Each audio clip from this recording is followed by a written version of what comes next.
I'm Rob MacLeod, and welcome to the basics of bareboat chartering. If there's ever been a better vacation idea, I don't know what it is. In this program, I'm going to teach you the skills you need to take that dream charter vacation. We're going on a cruise and learn class to the Abacos in the Bahamas. And later, Patience Wales, who has sailed and chartered all over the world, will be talking to sailing journalist Susan Miller about how you can ensure you get the best out of your charter vacation. And believe me, Patience knows. So let's get on that plane and head south. We are high above the Gulf Stream, en route to the Abacos, a chain of Bahamas out islands. It's only an hour's flight from Florida. I'm joined by television personality Liz Grogan. She's going to join me on the charter to learn the skills you need to have a vacation of a lifetime. Snowing. There's going to be a snowstorm at home. I love it. Predicting 4 inches. What is down here? 80s. What does it say for Nassau? About 86. It's going to be the same in Marsh Harbor. Great. Nice, warm sailing. Oh, I can't believe we're going to be in the heat soon. I'm getting tired of that winter. Oh, it's been too long. So where are we going to go when we get there? We land in Marsh Harbor and we'll grab a cab right down to the boat. We have an Endeavour 37. Oh, great. Nice boat. Here the water is really beautiful. Crystal clear. Bring snorkel stuff? Sure did. Yep. Very good. Then you can get dinner. That kind of dinner I don't mind getting, right? I want conch for dinner tonight.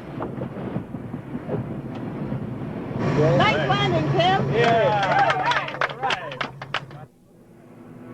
Marsh Harbor's population of about 2,700 makes it the third largest city in the Bahamas, but it still lacks the hustle and bustle you expect to find in the Bahamas. Now this sounds like the perfect place to get away from it all. Hi. Hello. Wow, feel that heat. Is it gorgeous? First thing I'm going to do is go for a swim. Well, go around to the beach on the other side of the island. Okay. There are any sharks on it? Yeah, none here. We're chartering from the reputable Bahamas Yachting Services. And as soon as we arrive, Beau Roberts shows us to our boat. It's important to shop around and get references before choosing a charter company. Find out if the boats are well maintained. A busy dry dock is a good sign. Do they have a boat available to send someone to help you should you run into trouble? And will you be charged for repairs? Check the insurance coverage carefully.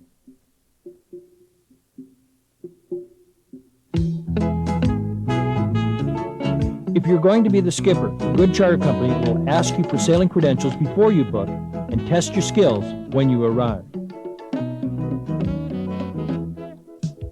Let me take the bag. Okay, I'll hand it to you here. Thank you. Huh? Oh, what heavy, Rob. Oh, not compared to yours, Liz. I have to change my shoes. These aren't deck shoes. Liz, I can't take you anywhere. Rob, maybe pass the bags down to me here. Great. Gotta be careful not to carry bags down the stairs, Liz. I've seen more people fall down a hatch. Always pass them down to somebody. Packing to go to the islands is a little different from packing to go to Aunt Ethel's. The first thing is when we get to the islands, we're looking for lots of sun. Take along a sun hat, sunscreen, and a really good sunblock, 15, for the first couple of days you're there so you don't get sunburned and ruin your vacation.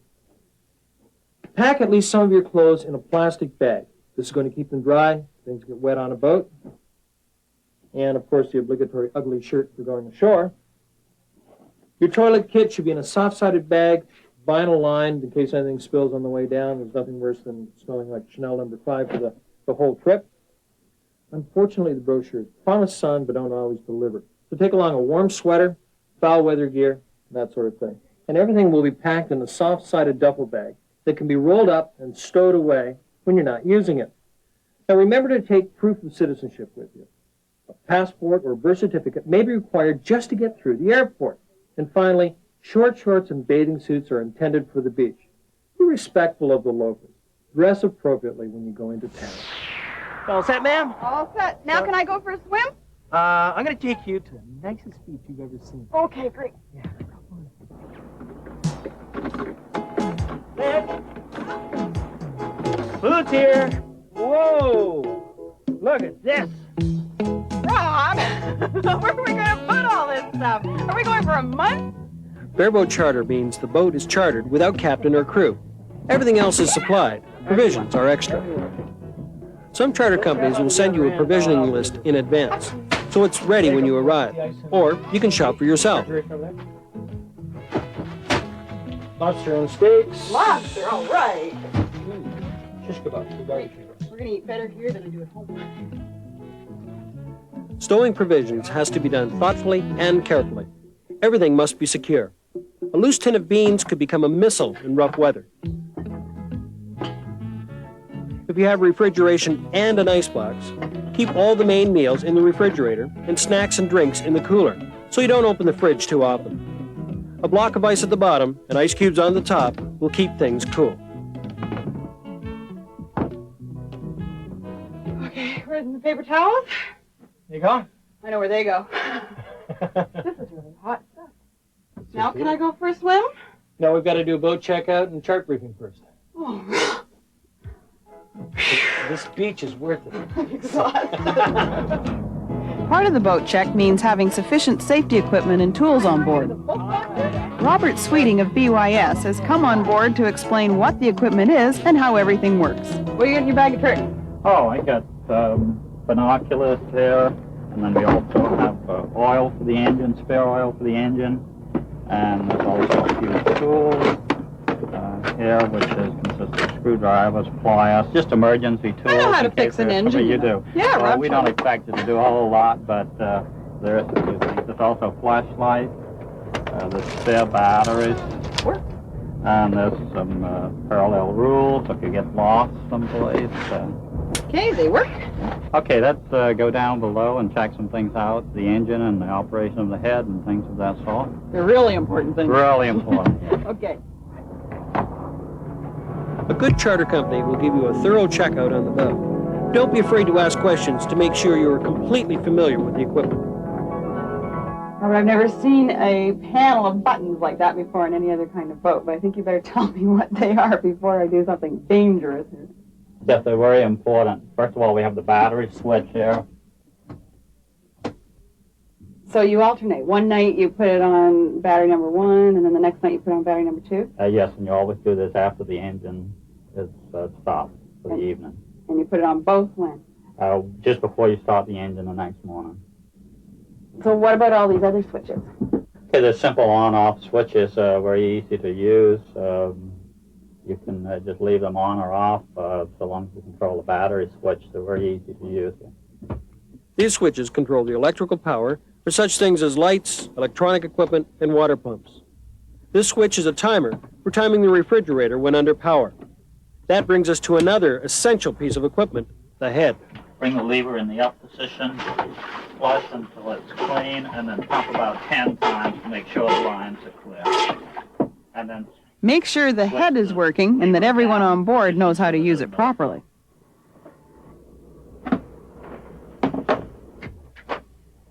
Many boats use propane for cooking fuel. It's efficient and clean, but it's heavier than air, and any leaked gas can settle in the bilge and could explode. So follow the instructions carefully. That always scares me. With a little caution, you're ready to prepare a gourmet meal. Could you cast off the bow line, please? Thank you. For the next step in the checkout, Robert Sweeting takes us out for a motor to see that everything is in working order. You should always take someone from the charter company with you. As Rob told us before, every boat pulls to one side or the other, especially in reverse, so we check that out first. Hey, Skipper, you missed the little guy. We'll fold it forward, and when the turn, just let it skid through the turn. Put it in reverse, kick the stern around, let the wind catch the bow, carry it down. As soon as you're moving, slow down, slow down. You've noticed how the boat pulls to one side at slow speed. This is a result of prop walk. Prop walk occurs when water is pulled from one side. Now, in this particular boat, we have a right-hand prop. This means the rotation will be to clockwise or to the right in forward. Now, in reverse, the rotation is counterclockwise, and water is pulled from the port side.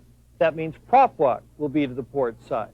An awareness of which way the boat is going to pull is important when we're docking and undocking. Just like you learn, it's important every time you get on a boat, get the feel of it. You just take it out and do a couple of turns, different speeds, back up, go forward, get the feel of the boat before you come near the dock and go. There you go, why don't you try? You mean more figure eight, Rob? More figure eights, Liz. It never stops. Not only does it never stop, we still haven't been in for a swim. Well, Water, water everywhere. But near a drop. listen, if you get this done, you might have time today. Robert, let's check the Genoa and unfurl it. Liz, can you take it up in the wind, please? No problem, as they say in the Bahamas.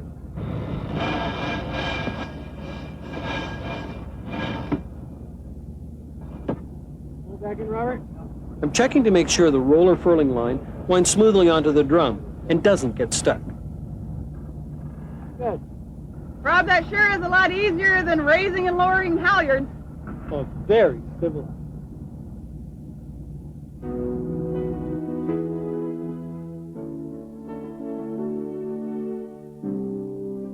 Now for the final checkout, chart briefing. Here Bo provides us with up-to-date charts and guidebooks and gives us tips on the best places to sail. Hopetown in the south, Manjack in the north, and basically, have you all guys planned the trip out at all, and what you plan to do? Yeah, well, we were sort of talking about Hopetown for starters. And a beach. Yes, a beach. I've been here a few hours. I haven't had a swim yet. All right, the north end of Guana would be what I'd recommend, and also Guana, the settlement. It's a very pretty beach, so that's two places that we've got down for sure. Okay. Now, how do we get there? Okay, just come around Marsh Harbor. On the first leg, you steer for the white building, conspicuous white building. All right? Once around it there, what will become very visible to you then is the lighthouse. Oh, we have seen Famous that. lighthouse. We saw it from the air. And from the beach. Yeah, the red and white striped lighthouse. Basically, all of the Guana area is just nothing but one beach, all the way around the inside and around the outside. Really pretty spot. I think it's probably the best choice in the area for a beach. Sounds like paradise. It is. And you're not going to tell any of your other charters about it. Nobody else. Promise. Just y'all. And then we can go for a swim, Rob? Promise.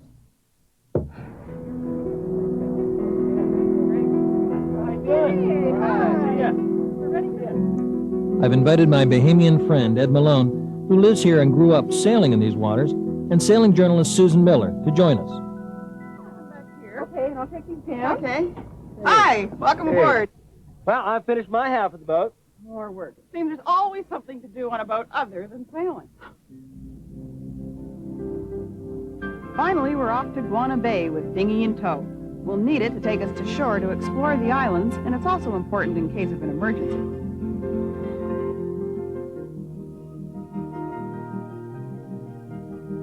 Even though dinghies are an essential piece of equipment on a cruise, people often don't look after them carefully. I'd like to tell you a little story about dinghies. I was part of a flotilla cruise in the British Virgin Islands, and we had just anchored at Peter Island for lunch. We took the dinghy ashore and dug the anchor well into the sand and went off to explore the island. We came back a little while later to see one of the other crews in the flotilla pulling our dinghy back up onto the beach. Well, it seems we Great Lakes sailors had forgotten all about the tides that rise and fall in the islands. The point of the story is you have to take care of your dinghy. And here's some points on how to do it. First of all, the skipper should appoint one member of the crew as the dinghy captain. It's that person's responsibility to take care of the dinghy, especially when docking and anchoring. When backing out of a dock, the dinghy captain will either tie the dinghy alongside or will lead it in such a way that it doesn't get damaged as the boat backs out of the slip and turns to go into open water. Once you're into open water, the dinghy should be tied to the boat with two lines in case one wears or breaks. And these painters should be finished off properly on a cleat with a cleat hitch. That has a locking hitch in the end of it. Now, how far back do you tow the dinghy? Well, the rule of thumb is on the second or third wave behind the boat. And you're going to have a painter long enough to get it that far back.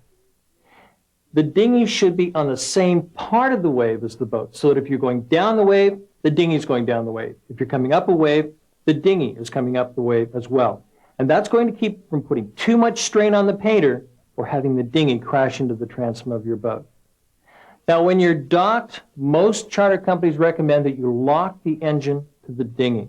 Because remember, most insurance policies won't pay for damage or loss of engines and dinghies.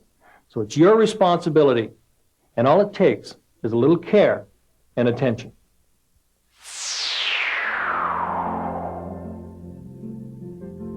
The Abaco Reef and the string of keys makes Abaco Sound a semi-protected area over 100 miles long. That's why it's such a delightful place to sail. We're almost down here by Foot's Key, going towards the fish keys there. Now, I can see over there, it looks like it's only got 3 feet of water. That's right. Is that a low tide or what? All the soundings are given at mean low water. We have difference between high and low of about 3 feet. Well, that makes a big difference when you're anchoring. Well, the difference in there is you got to know if you're at low tide and you anchor, you're going to be okay once you're off the bottom. But if you anchor at high tide, you got to know that you're going to lose 3 feet of water when the tide goes down, so you don't want to be on the bottom, a couple hours later. Better remember that one. So how often are the tides? About 5 hours and 20 minutes every day. It's the 20 minutes that make it never the same time every other day. A little easier on a lake, but not as pretty. That's true. We use charts not only for telling us how to get to someplace, but it also tells us the depth of water. Now, that may vary from time to time, and in coastal waters, it's important that we carry an up-to-date tide and current table to tell us not only how far the tide is going to vary, but at what time we're going to have high and low tides. So in coastal waters, make sure you carry an up-to-date chart as well as an up-to-date tide table. But we don't always get it right.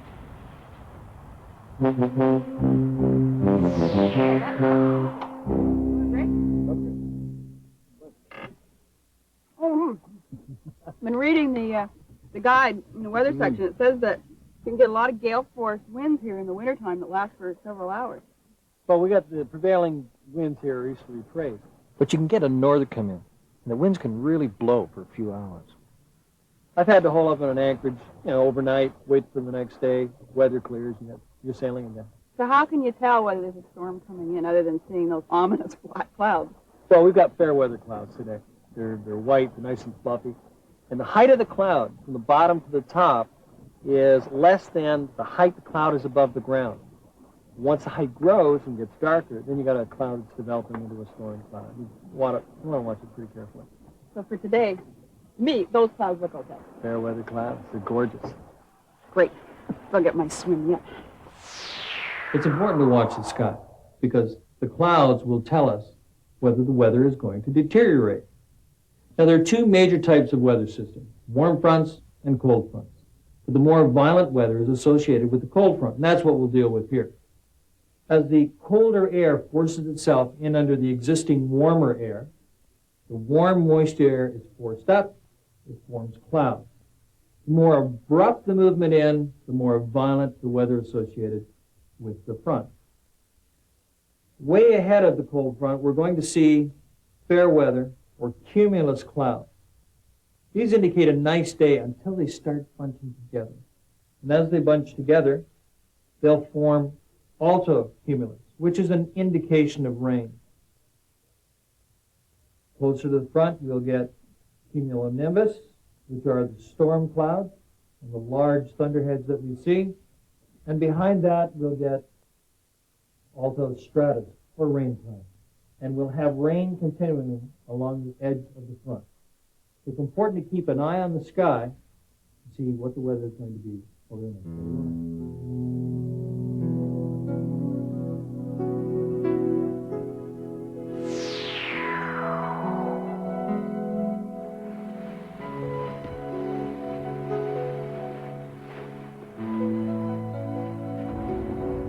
Figure how long it's going to take us to get to your beach. Let's take a Fast, pic. I hope. Let's take a pic. Here's the end of the island here, and the end of that key down there. What I want you to do is take the hand bearing compass, aim it towards the island. Which island? There's three of them. Yeah, the far end of this, the larger one. Okay. Sight, and then read off, see where your yellow line crosses the compass on the inside. Yeah, it's right at northeast. Okay, that's 45 degrees. You're right. Okay. 45 degrees. Down to the end of the key. Not the little one in the background. The large one you can see the definite end of. Okay, almost due east, so that would be 90. And that's, yeah, numbers on there, 90 degrees. So we have 45 degrees and 90 degrees. And then we come back to the chart. I'm grab the pencil to roll down there. Okay, we were shooting off the end of Scotland Key. Yes. And off the end of the third island in Foots Key. So we're going to take that information, 45 degrees and 30 degrees. There's 45 right there. You're reading it from the inner The row? inner of the magnetic scale, that's right. And we'll just take it over. You draw a little line right along the parallel rule there. Okay, great. And the other one was 90 degrees. Yep. And that was off of Scotland Key. So I'm going to draw just where they cross. Great. And that's That's where we where we are.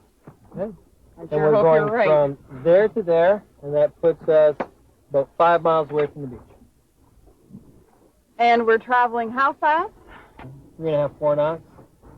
That means we still have over an hour to go. Yeah. Gives us time to have some lunch and get the boat tidied up and everything else put away. Anyway, I can see a beach. Yeah. But there's a nicer beach than that.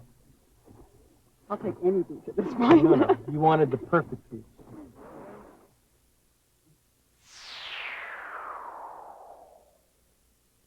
In most chartering locations, navigation is primarily line of sight. The islands are close enough together that you can see where you're going. But you should have good chart reading skills to keep you out of trouble. For example, you need to know what all the symbols, letters, and numbers mean on the chart. And most important are the depths. The title block will tell you whether they are measured in fathoms, in feet, or meters. And that information will keep your keel from coming in contact with the bottom. A reputable charter company will also supply you with a cruising guide of the area. It's full of indispensable navigation information, including detailed illustrations, directions, and even aerial photographs of harbors and anchorages. It'll also tell you where to shop, eat out, provision, and much more. You also have to be able to lay out a course and determine your boat's magnetic heading. To do that, we first find a course that has no underwater hazards. Then we lay that course off with the parallel rules, walk the parallel rules over to the center of the compass rose, and read the magnetic heading off the inner ring. For distance, we use dividers on the latitude scale on the side of the chart. And remember that 1 minute of latitude is equal to 1 nautical mile. You also have to be able to dead reckon. That's how we determine how long it's going to take to get someplace. We do that simply by dividing the speed we're traveling by how far we have to go. So if you're traveling at 4 knots and you're going 1 mile, it's going to take 1/4 of an hour or 15 minutes. If you have these basic skills, you know the buoyage system, and you can plot a simple fix, and you can determine the depth of the water by its color, you're going to be able to sail in any charter location. So what do the different colors of water mean? Well, the lighter colored water is an indication that it's shallower. The darker water is the deeper one. So we'll just stick to the darker colored water now and spread around the lighter, and we'll be in good shape. Is that Joe Creek over there? Bahamas comes from the Spanish word for shallow waters. And it's true. By judging water depth from the water's color, you can pick your way into anchorages. I just found my perfect place to swim from. Right over there. Let her in that way, Ed. Finally. Told you I'd get you here. I always keep my promise. Okay, Rob, I'm going to go find dinner. Want conch, swordfish, lobster. The sea is one huge smorgasbord. But some of what it offers is deadly poison. Make sure you know exactly what you've caught before you eat it. What can I say? Can't eat that. Put it back. Bye.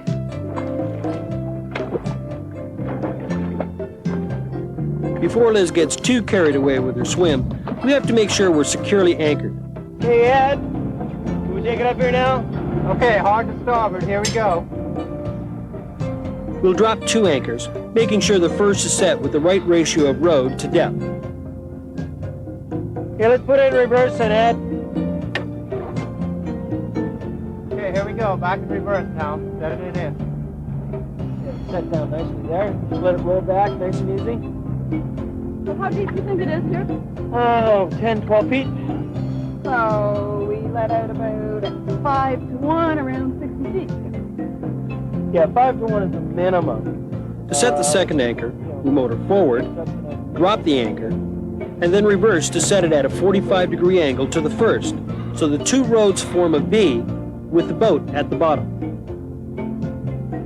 It's set. Why don't you cleat it off?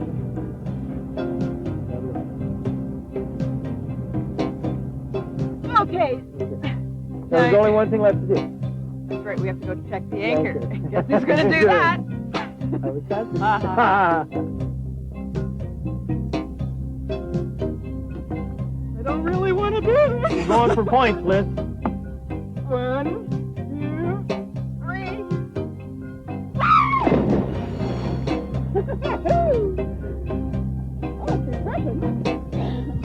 Grabbing a hold of the road, just follow it all the way out.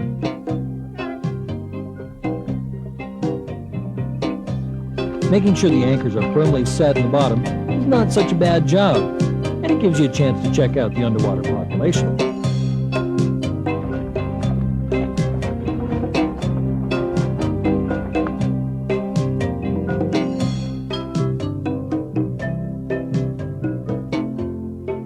It looks good. Hey, I didn't see any caught, though. just hit me back steak dinner. I'm not giving up yet. You know, it started out as a bit of a joke, but I was teaching in the U.S. Virgin Islands, and we were coming into an anchorage, and I told my students, it's not so important how we anchor, but how we look doing it. You have to use grace and decorum. But what it turns out is, I was right. The people who look good anchoring are doing it right. They're doing it under control. Now, if we take a look at a boat, the person on the foredeck should control the anchoring because they can see what's going on. And they have to be in full view of the person on the helm. And they communicate with hand signals. Now, the signals we use are put the transmission in forward, reverse, neutral, the anchor's on the bottom, the anchor's away. So if you use hand signals, you're not going to yell and scream as you come into the anchorage. Because remember, the less noise you make, the better you're going to look.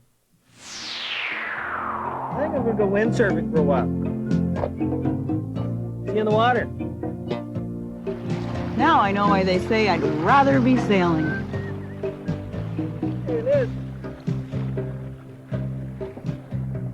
Ed's advice for sunburn is to carry an aloe vera plant on board. The juice from the leaves gives soothing relief to scorched skin.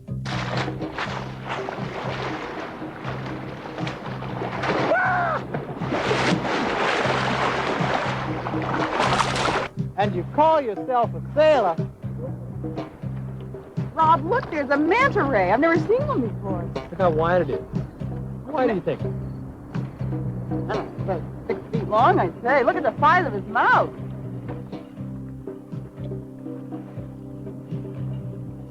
I can see why they're called devilfish.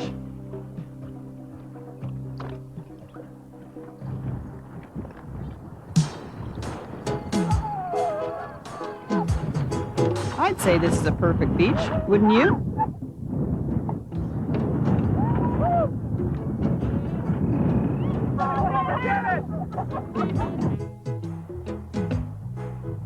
Now we're off to Hopetown on Elbow Key, only a few miles from Marsh Harbor.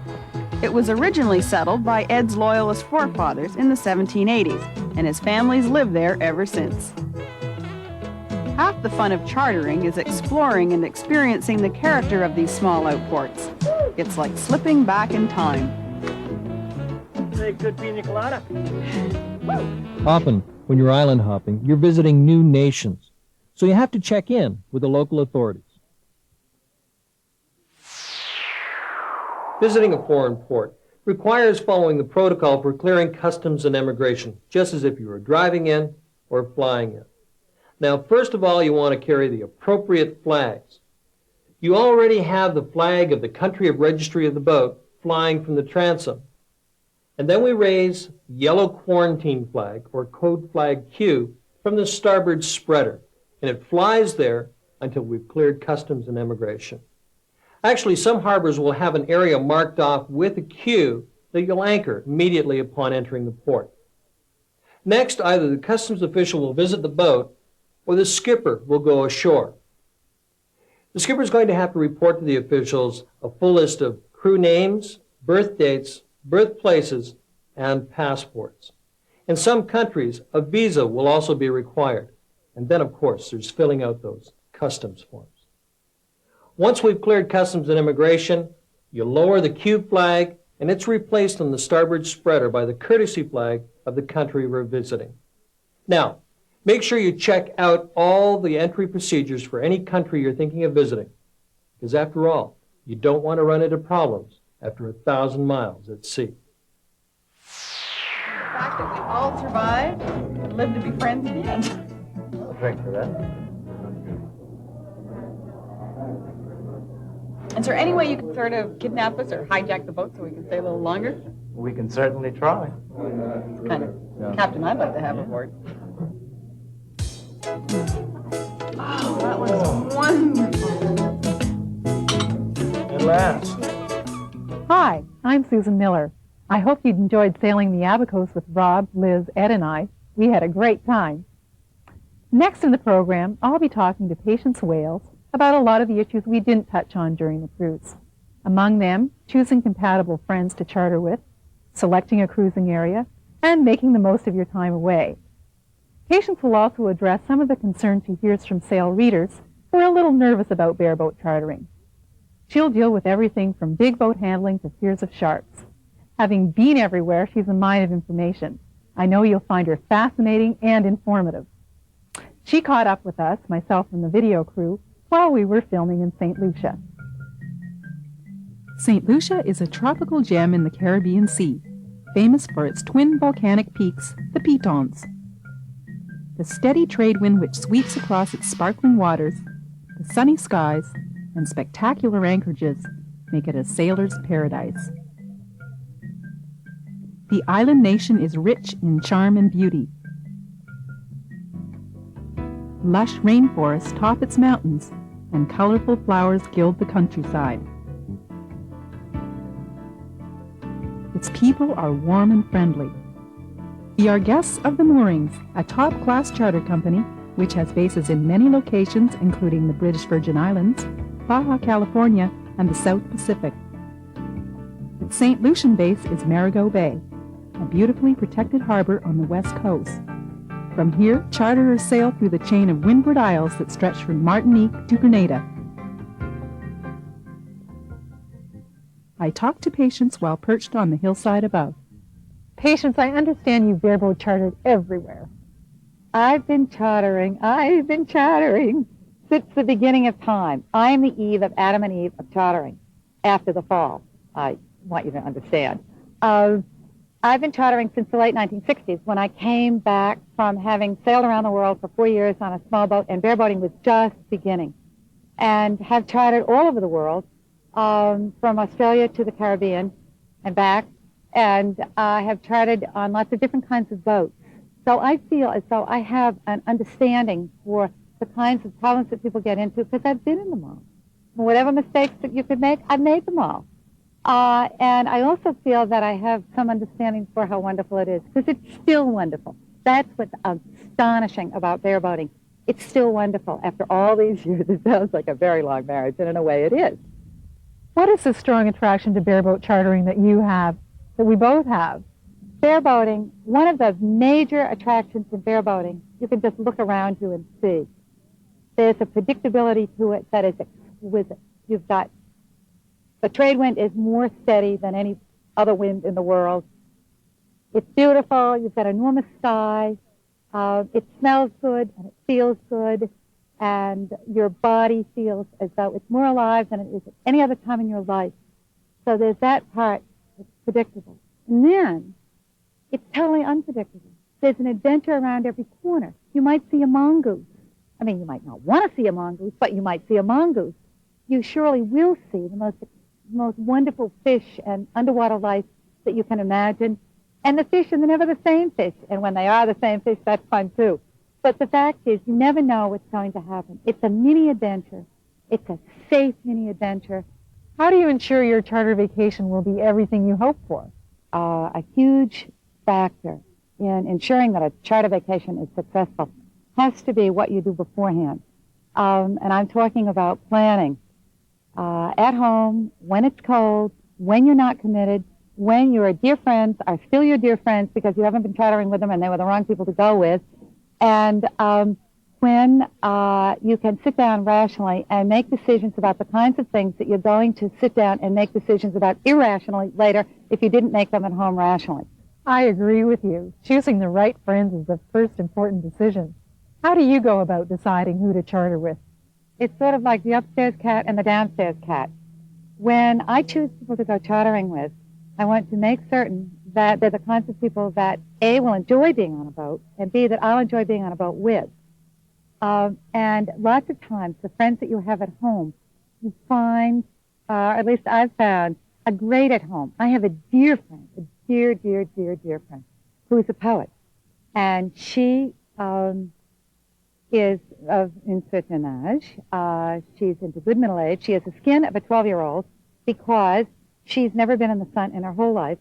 She does not like it when the boat tips. She's simply, she's an ethereal kind of person. She's not a good person to take on a charter because I don't think I have to explain why. On the other hand, I enjoy her enormously at home. That's true also for the kind of person who isn't like you physically.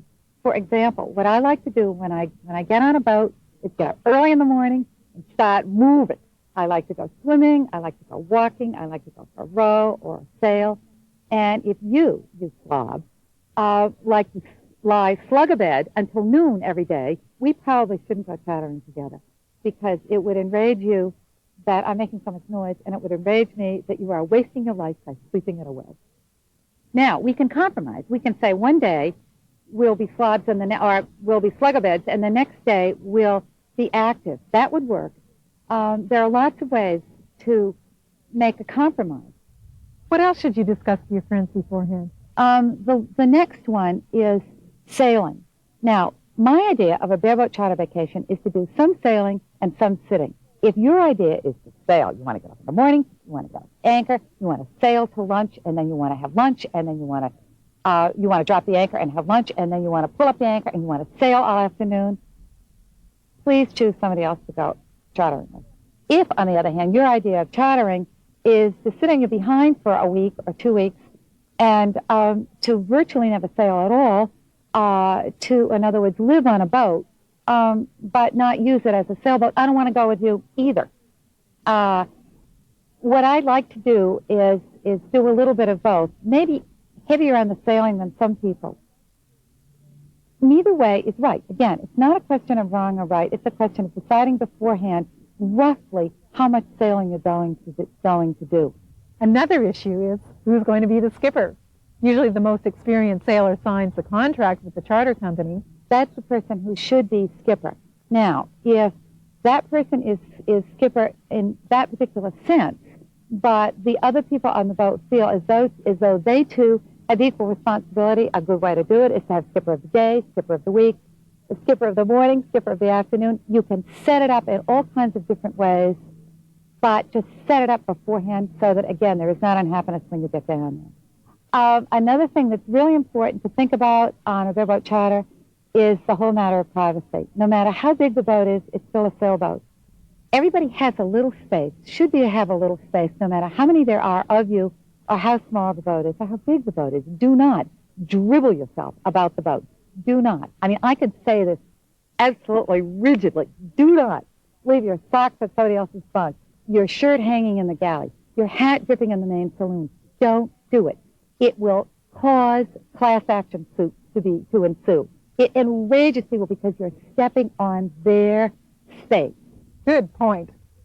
And from my experience, you should also discuss beforehand how often you're going to eat out. Now, eating out is bigger than it seems at home because it determines then where you end up anchoring, the kinds of anchorages you find yourself in, And for us, for me particularly, I like to eat out a couple times in a week, and the rest of the time I like to go away. Conviviality is what I do at home, going away, swimming, walking, finding anchorages where there are no people is what I like best to do on a charter. For a lot of people, that's not the case. What they like is the conviviality of it, the sharing anchorages, the going in and having a couple of drinks with other charterers in the bar, and there are lots of places in the islands that are set up for that. And that's great. There isn't a right way or a wrong way. It's just a question of deciding beforehand what's the right way for you at this particular time. You might even want to do it differently the next time you go chartering. What do you recommend for provisioning? For bareboating, provisioning is really important.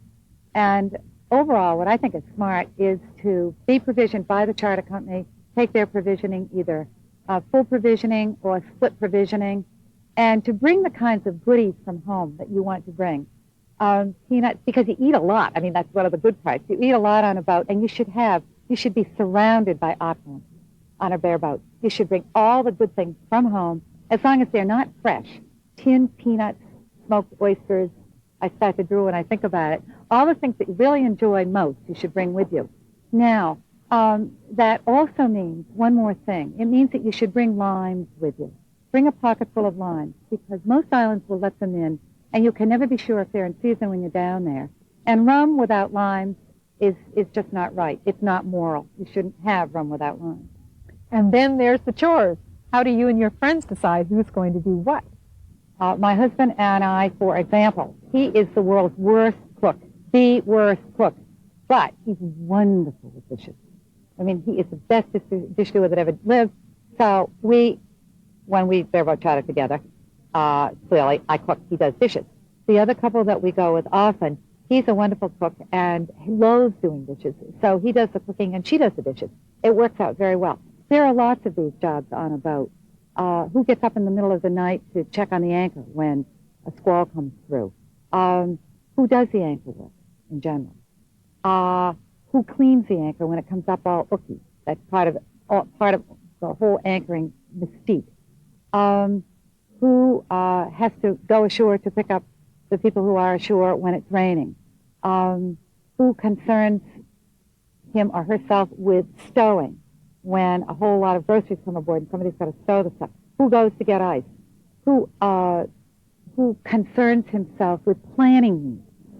Those kinds of things, but particularly doing dishes and cooking, that's what it really all boils down to, are the kinds of things that it's smart to think about ahead of time, at least for me.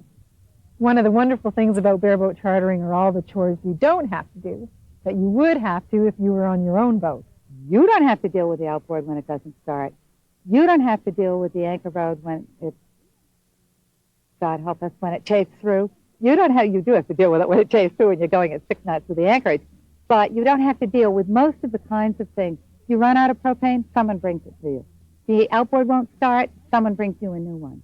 And that someone is the charter company. So all the kinds of sort of routine breakdowns that don't necessarily, but that you do have to worry about on your own boat back home, you don't have to think about at all. You can just lie back and relax and wait for the new part to be brought into you. So there's a whole business of the lack of worrying about those kinds of responsibilities that bareboating is divine and exquisite towards. Of course, it may not be so divine if you damage some equipment that's not covered by the insurance you buy through the charter company. We found it important to think about beforehand who pays for the kinds of things that aren't insured. This means particularly the dinghy and the dinghy engine. I remember a dinghy engine flipping in the Abacos years ago, and never, ever did you see 4 people more quickly get a dinghy engine out of the water and into a bucket of fresh water quickly and take it ashore so that we could get it cleaned out, because we knew if we didn't and it sat in salt, we would end up splitting the cost unhappily of that dinghy engine. One way to do this, and the way we've always done it, that is the friends that I sail with and I have always done it, is to just split the cost. If we haven't taken the insurance and I drop the winch handle overboard because I'm an oaf, well, maybe next time around you'll be the oaf and you'll drop the winch handle overboard. So most important to a successful vacation is planning? The idea is to have an arrangement set up at home so that nobody's made angry by saying, but I thought we would all do it this way, and you thought we would all do it this way, and we spend a great deal of time not speaking. Meanwhile, down on the docks, at least 10 boats are preparing for departure. It's a busy day for the newly arrived charterers. While the boats are being loaded with provisions and baggage, they're attending a detailed 2-hour chart briefing.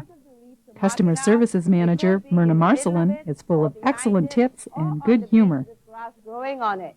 I have a saying down here that the buoy is missing, but the reef is not. So,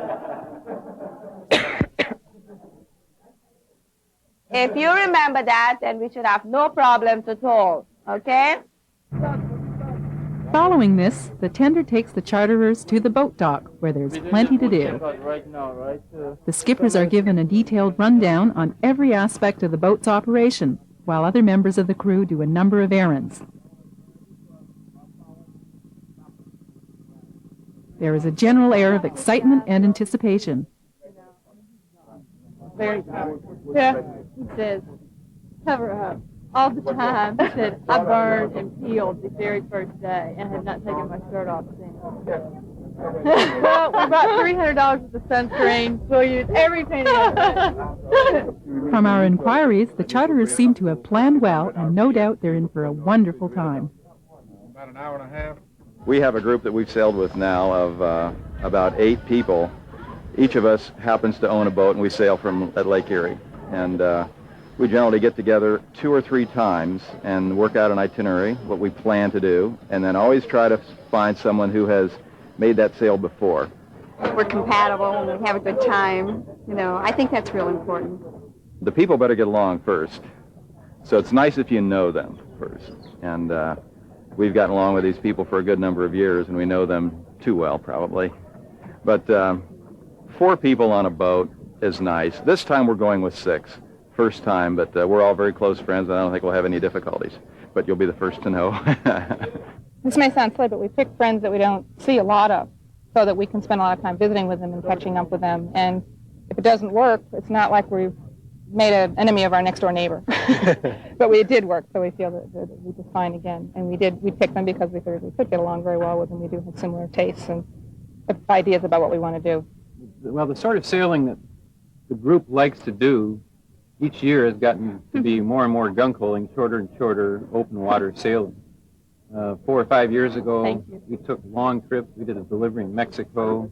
We enjoyed that. Right now we're into the water sports, setting the anchor, setting the hook by, say, 2:30, and then having at the beaches, the shopping, water sports, snorkeling, diving, whatever is available.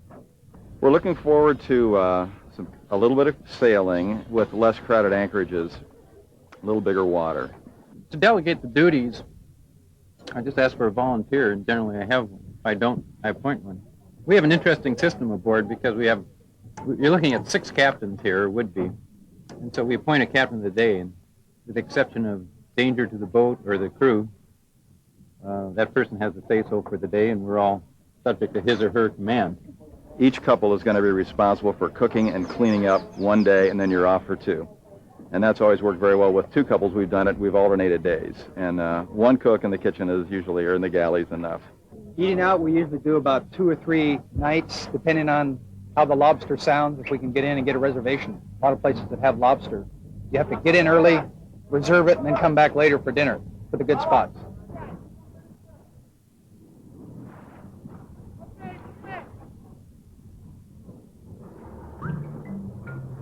Well, they're soon off. They have a journey of delights ahead of them.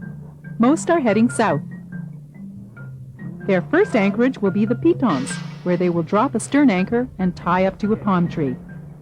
No doubt Boopa the elephant will be there to check the anchor line. Each charter vacation is a fascinating journey that brings delightful sights and surprises around every corner.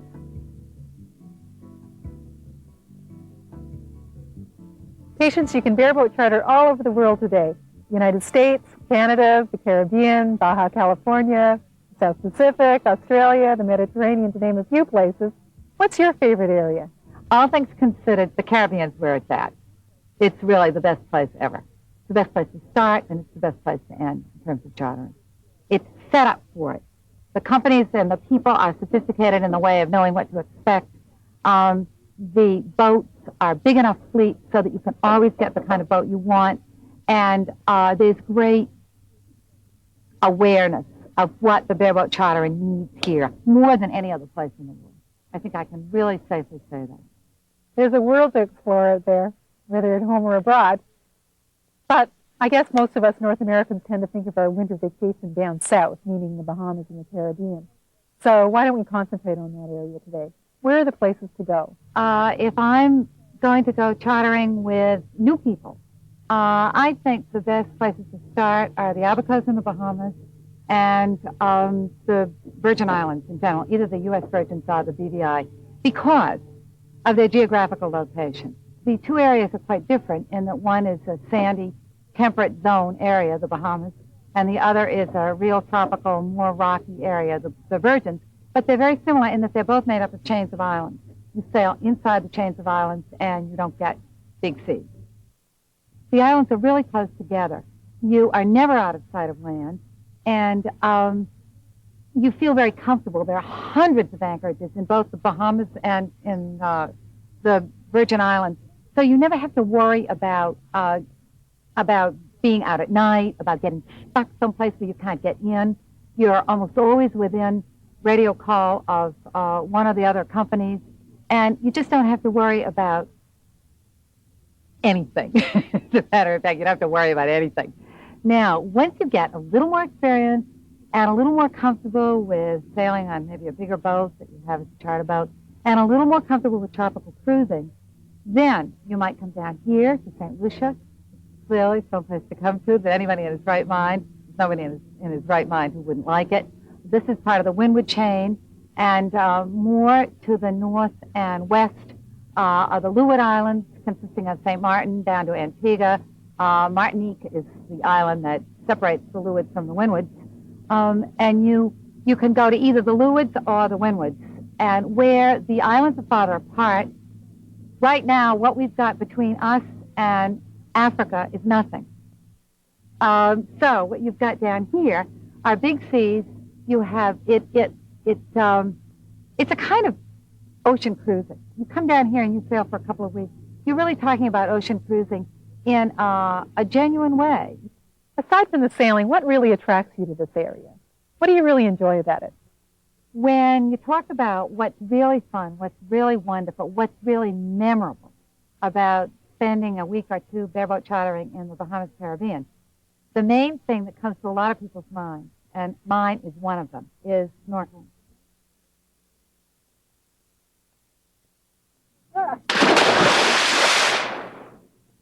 I'm impressed by that dog. The fish and underwater life, the corals, the fish, the whole reef environment is so beautiful and so wonderfully peaceful. It's one of the most, I want to say, mystical experiences you can have in this life. I can never get enough of it. The precautions that are involved in snorkeling are really just common sense. You don't stick your hand into a hole in a reef if you don't know what's in there. You don't step on sharp, pointy things. Sea urchins are black, and they have all these sharp points, black sharp points. Well, you don't step on them. The same thing is true of coral. It's not a good idea to walk on coral because it breaks up the coral, but certainly not in bare feet. And it's not a good idea to touch coral in general. One, because it's sharp, and two, because it can sting you. But there's nothing lethal. What about sharks? Many people are concerned about them. Sharks. Sharks are the only thing that it's possible to worry about. Now, there are sharks in the Caribbean, and there are sharks in the Bahamas, and there are sharks in the Northeast, and there are sharks in California, and there are sharks all over the world. And I want to say that in 20, I hesitate to think how many years sailing, 20-odd years sailing, I have seen a lot of sharks, and I have swum with a lot of sharks. And sharks, in my experience with sharks and with the friends that I sail with, that if you leave sharks alone, they'll leave you alone. They are really no more interested in biting you because you don't taste very good to them than you are having them bite you.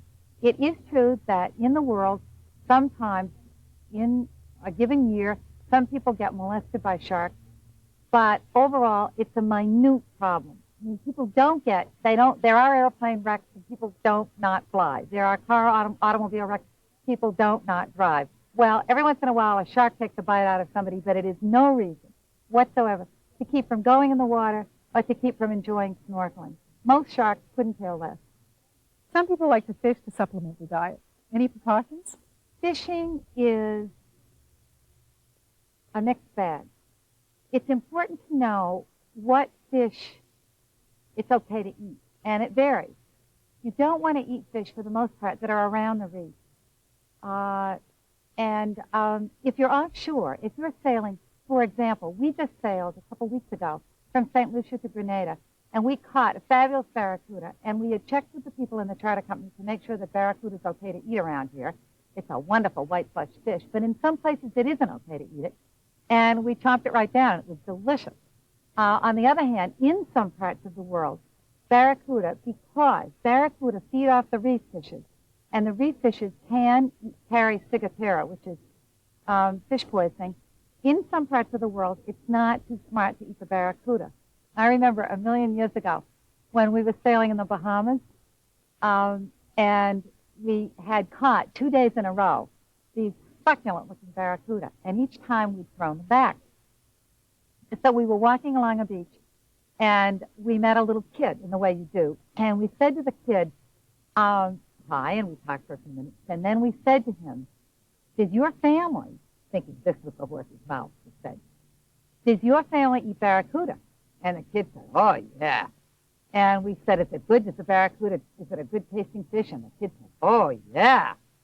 And then we said, did your family get sick after they eat the barracuda? The kid said, oh, yeah. So then we decided eating barracuda in the Bahamas was not the best idea we'd ever had in our lives. If you're offshore enough so that you're catching deep-sea fish, dolphin fish, they're also called dorado. I'm not talking about the mammal. Tuna, barracuda in some parts, jacks, any of those mackerel, any of those kingfish, any of those kinds of offshore fish, no problem. Chomp them right down, they're delicious. But in and around the reef, just check it out with the company, because the charter companies keep good track of what fish are okay to eat and what fish aren't. While in St. Lucia, Rob MacLeod and I took a mini cruise along St. Lucia's western coast. Skipper Nicholas Alexander helped us sail while we filmed. We were on a Moorings 432, a French-built cruising boat. It was well appointed and an excellent sailor. When choosing a charter company, consider not only the company's reputation and its length of time in business, but also the age of its fleet and whether it's maintained by them. With the Moorings, of course, we had nothing to worry about. We found the sailing to be fine and the weather divine, although we had to keep well protected from the sun. Part of the fun of bareboating, of course, is exploring. We had a close-up look at some black bubbling geysers, a reminder of the island's volcanic origins. We also toured a well-tended tropical garden in one of the original French estates. The island was traded between the French and English 14 times in its history before it gained its independence in 1979.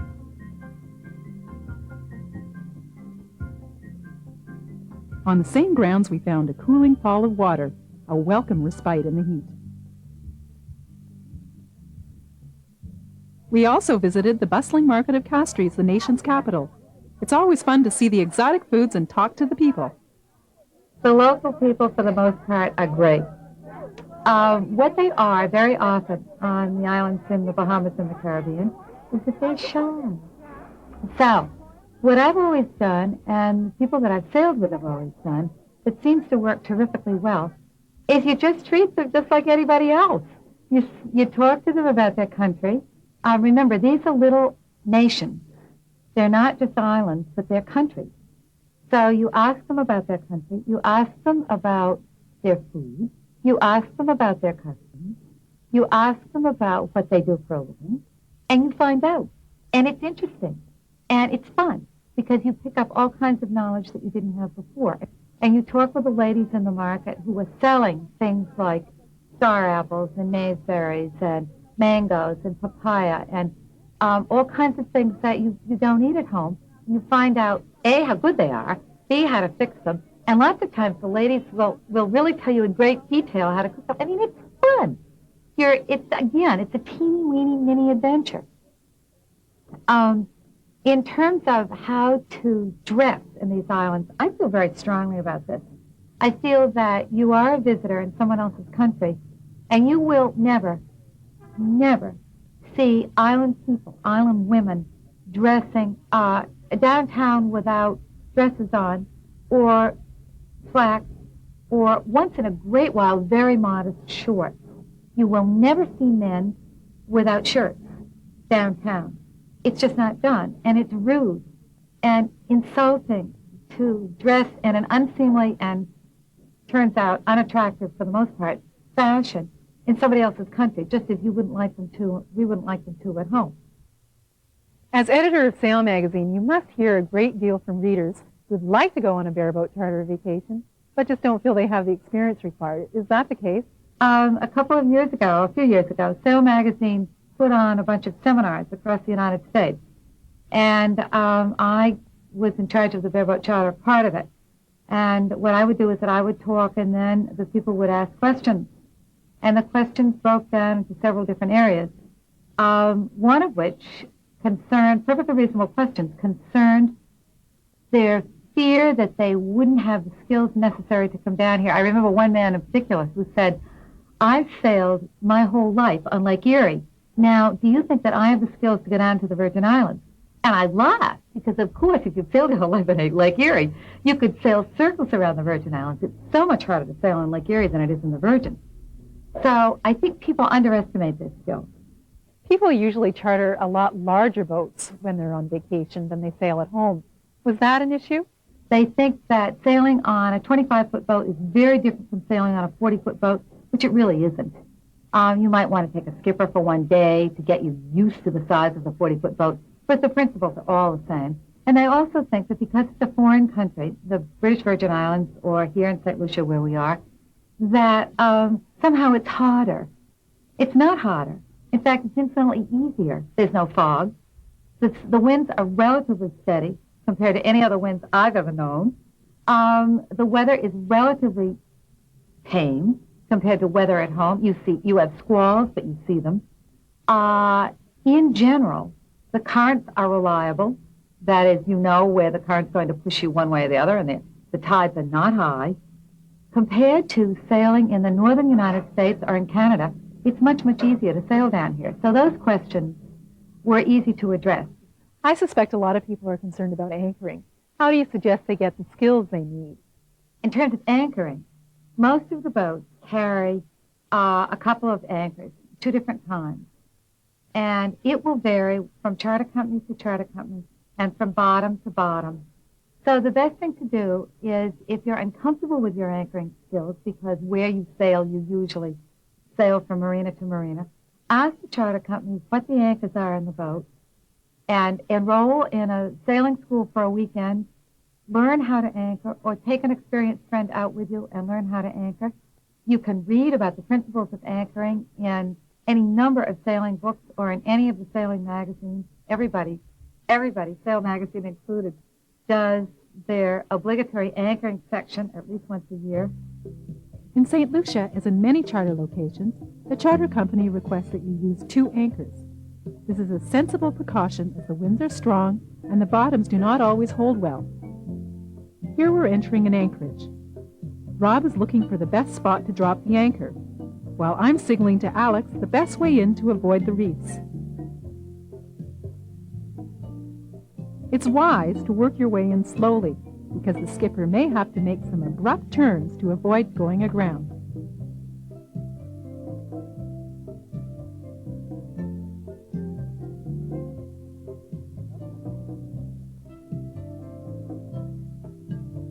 Now Rob has the anchor ready, and I signal for Alex to go into neutral. As the anchor is dropped, I signal him to reverse.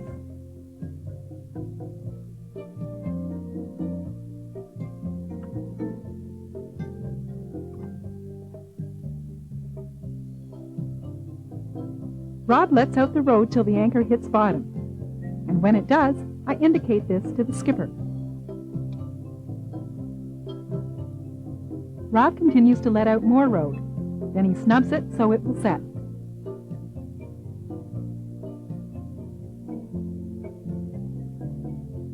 Okay, we'll add a little more road, give it more scope, set this anchor, then we're ready to do the second one. When we have enough scope, 10 feet of road for every foot of water depth is what's recommended, Rob cleats the anchor line securely. Then I indicate to Alex the direction to go to drop the second anchor at a 45-degree angle to the first one.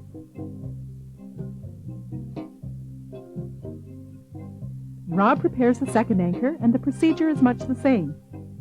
Alex motors forward until we're in line with the first anchor, and I indicate for him to go into neutral.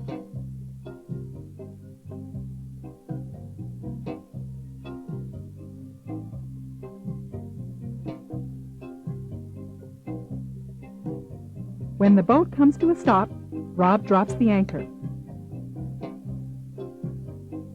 Then Alex goes into reverse. Rob lets out the same amount of road for the second anchor as he did for the first. Soon we're secure for the night. Of course, we'll swim over and check that the anchors are digging into the bottom. Well, how was that for grace and decorum?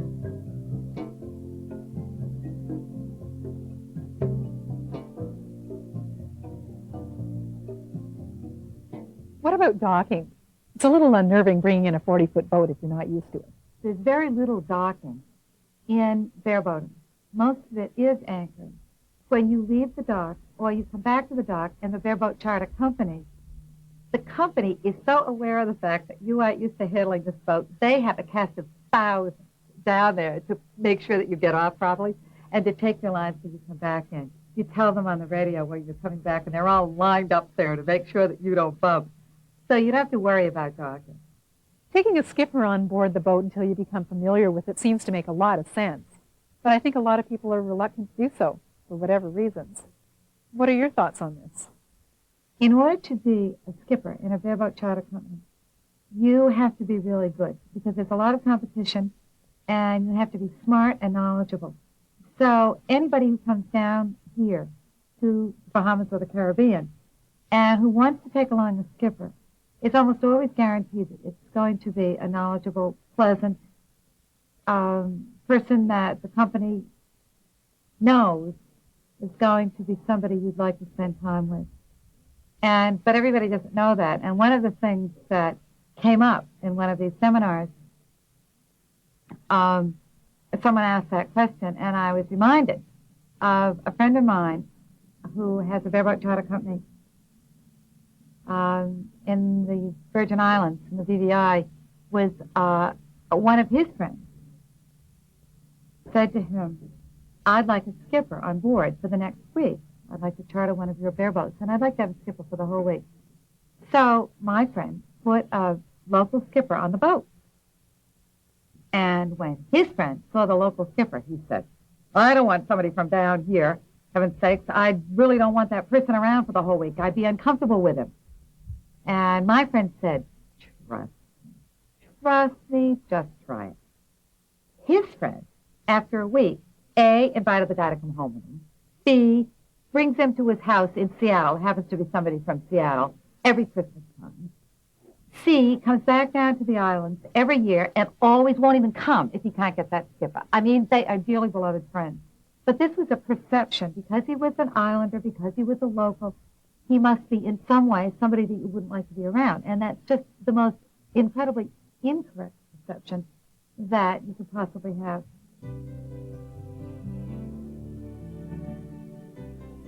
Well, St. Lucia will soon be behind us, at least for now.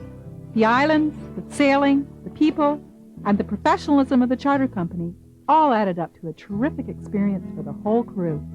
We weren't the only ones that felt that way. Here's what some of the charterers had to say on their return.